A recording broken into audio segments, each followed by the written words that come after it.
Hey, Christine here. I just thought I would touch on today totem animals. Basically, I wanted to talk about the horse, hence the get up. Also, signed Keith Parkinson print before he passed away, Lady Valshia from one of the Dragon magazine covers. He actually did a breed typical quarter horse for that Palomino on there. Thought it was a little strange on that painting, but hey, when you get it signed from Keith, no big deal. It ends up being pretty cool anyway. He was a very nice man. Anyway, I just decided I would go on a totem animal series just because.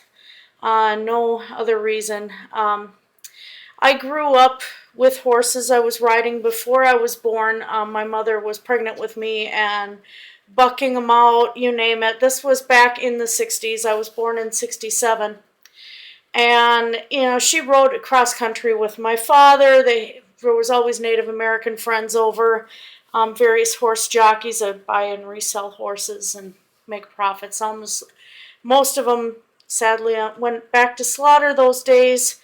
Other ones, just got bought and sold. Some went to show, other ones didn't. I want to hope you forgive me for the quality of my voice. I've been sick for a couple weeks now and no health insurance because my employer dropped it,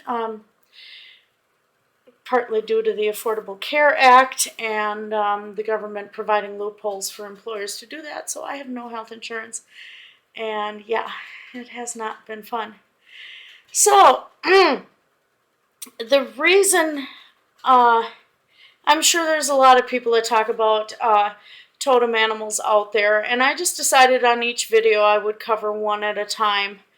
A totem animal, generally, this is one that represents part of your spirit, so to speak. If you have visions of them, see them in dreams, stuff like that, usually they provide some sort of message or some sort of lesson that is to be learned for you. And of course, I'm not going from the Native American standpoint. I'm going from a witch's standpoint, a pagan standpoint here, because I myself am German. Even though I've done beadwork for the Ojibwe and stuff like that, I have not a stitch of Native in me. Most people see their totems as a powerful animal, and I will address that later as well, that many times they are not. The horse seems to be one that is considered a power animal. What people mistaken is they kind of put this little fantasy type thing on it, especially in the modern day where there's not as many farms, not as many people exposed to what animals actually are. You see Spirit, Stallion of the Cimarron, one of my favorite movies. I cry every time. The Black Stallion is a little old. Most people don't remember that anymore. Another tearjerker for me. And then you get into the My Little Pony crowd, and more of the My Little Pony crowd, and more of it. Kind of a little bane on mankind, I think. I hate to tell you that, but it's the truth. Same thing with like Barbie horses, and they're all pink and flowy and all of this. And people really have a very misconceived notion of what horses are. So, in that respect, when you look at your totem animal and you look at the horse, you need to look at the personality. What a horse actually is and how they behave. And you need to do a lot of research. I recommend a book called Horse Follow Closely. I think it's by Paiwanee Ponyboy. I may have the name wrong. I don't have my computer on right now to look it up. Then take a look at various veterinary manuals. Get on the American Quarter Horse Association site. Get on the Andalusian Horse Association site. Look up Native American ponies and associations and stuff.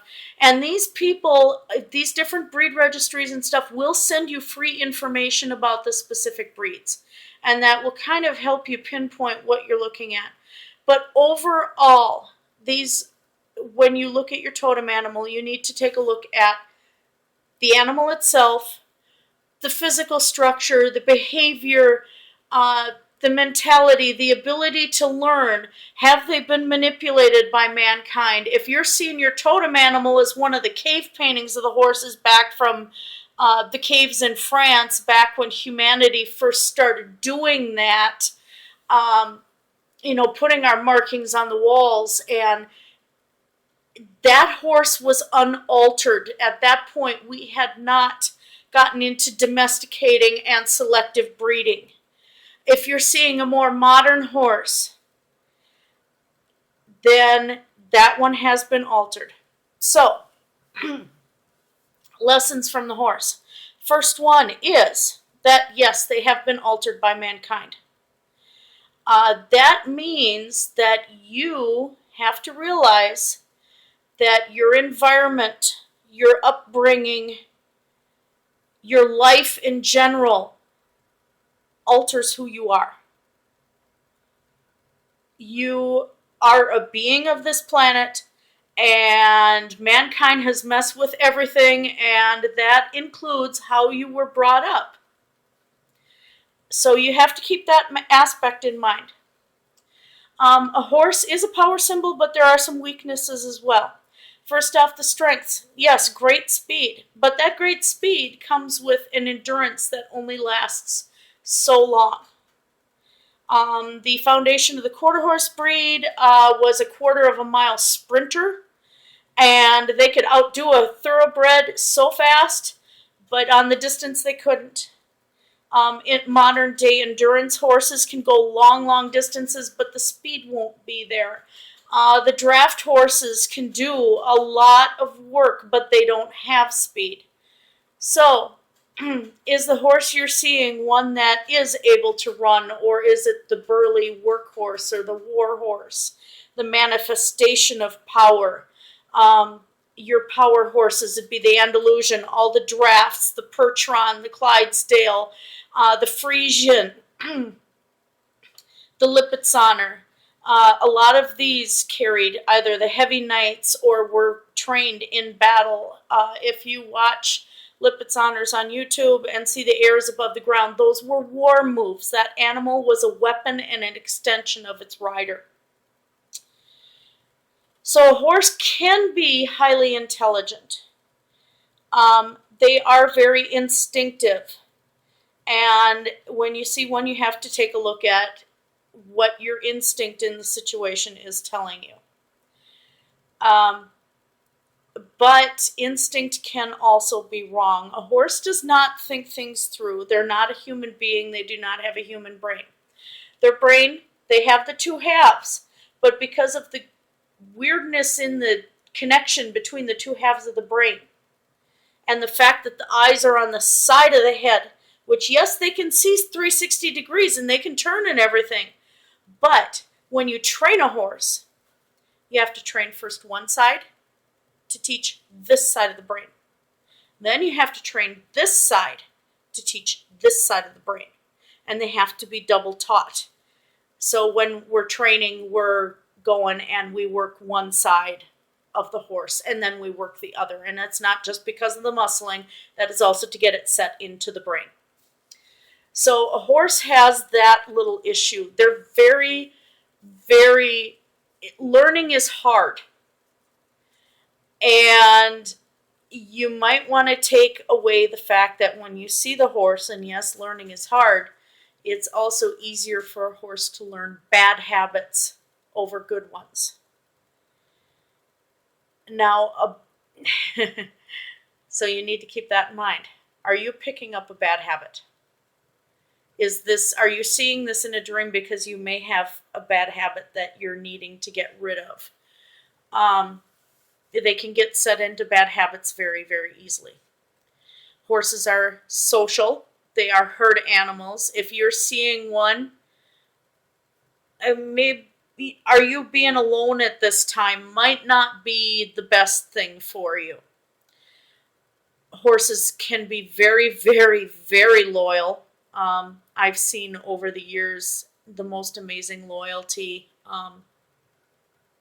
My mom's stallion would walk side by side with her Sometimes he'd have the lead rope in his mouth. She wouldn't even have a halter on him. He'd stick out his tongue so that she could go and stroke his tongue, and he was just her baby. He loved her. She, at one point, had collapsed because of blood sugar, and that horse would not let the EMTs near her. He went, and there was a mare in heat in the stall nearby, and he was standing over my mom and wouldn't let anybody near her. And at first they thought that he hurt my mom, and it turned out he was protecting her. They are extremely loyal. A stallion can be a lot smarter than the mare or the gelding.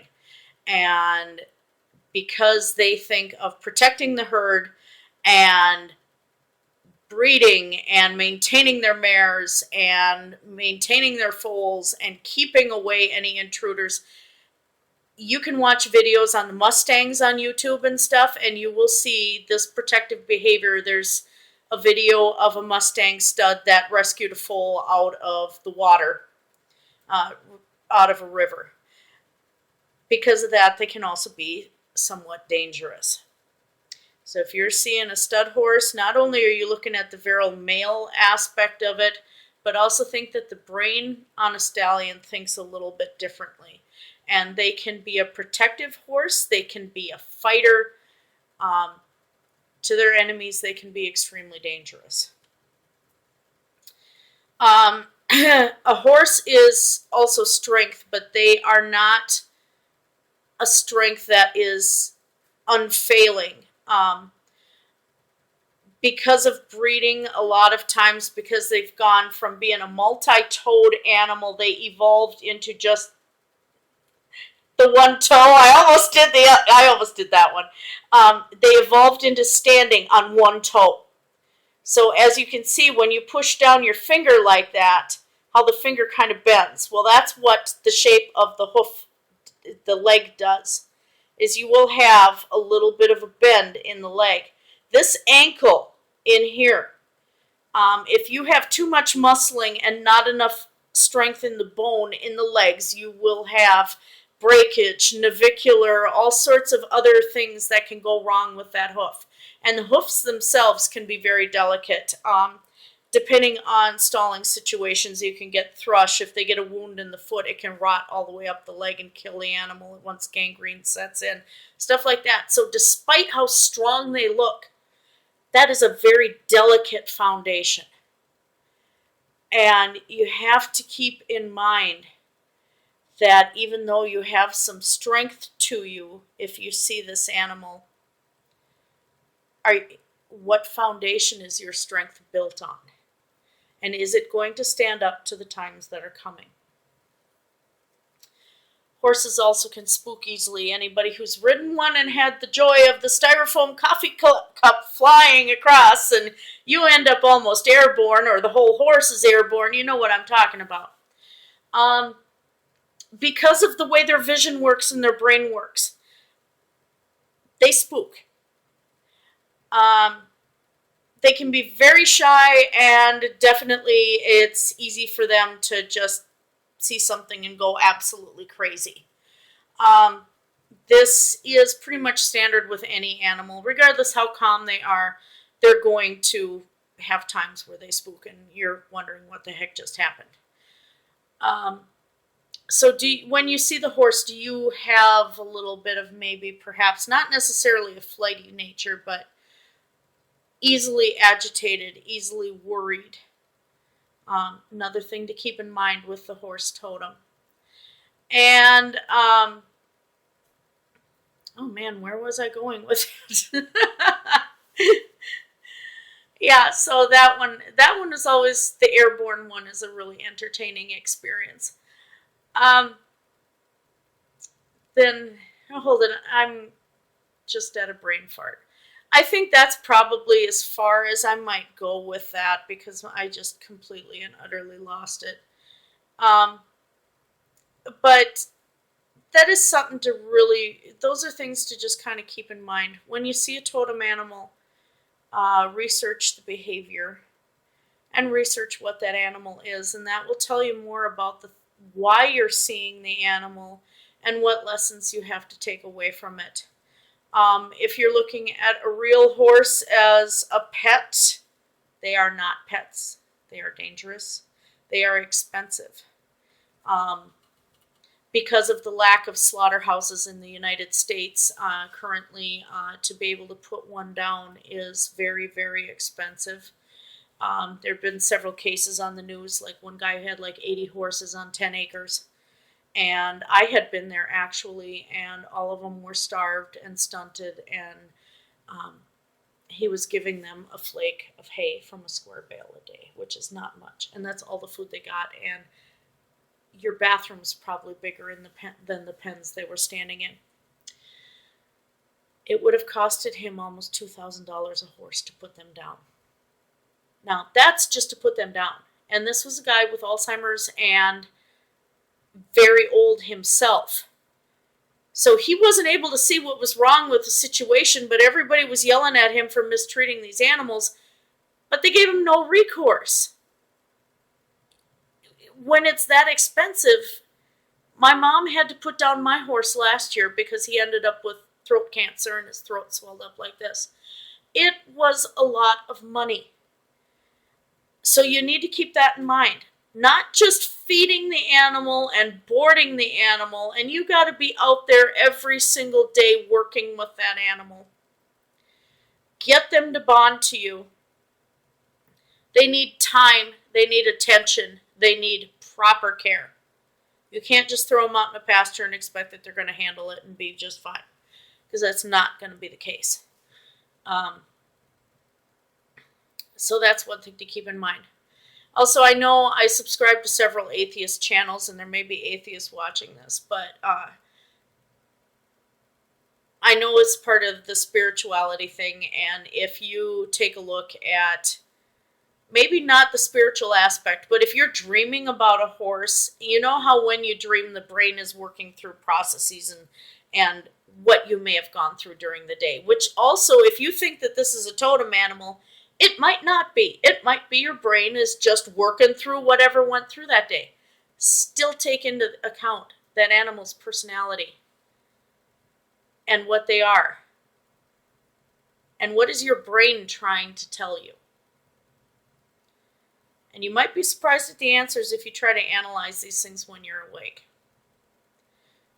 Otherwise, hopefully you're just having a really good dream. And, if you got Tom Selleck in the dream with it, I'm not even going to go there. Okay, yeah. All right, we know one of mine. So that's it on the horse for now. I'm also showcasing a couple pieces of jewelry here. This is from the historical rendezvous that I used to do. I had a vision of this necklace. We'd found an old Native American site up in Aiken, Minnesota, where there were some old mounds, and I had seen this necklace. These are actually resin hawk skulls. They're not real, and it's snake vertebrae, and then real large chunks of turquoise in there. This I got from a friend of mine. She used to be a horse jockey, and we've gotten along for years and years. We were at the Minnesota Horse Expo, and there's a lady that hand makes these out of ceramic, and hand fires them and sets them on a little dangly thing. The turquoise and silver chain is from my father, who passed away years ago. So anyway, I just thought I would address that, and I'll figure out what the next one is going to be. I'm probably going to go into a weak animal on the next one and just keep alternating back and forth like that. If you have any further comments, please make sure to leave them on my channel here. And I hope you have a great day, and here's some horse eye candy. Arabian Horse World, January of 2004. You can find them on eBay. I'm not selling this one. Blessed be.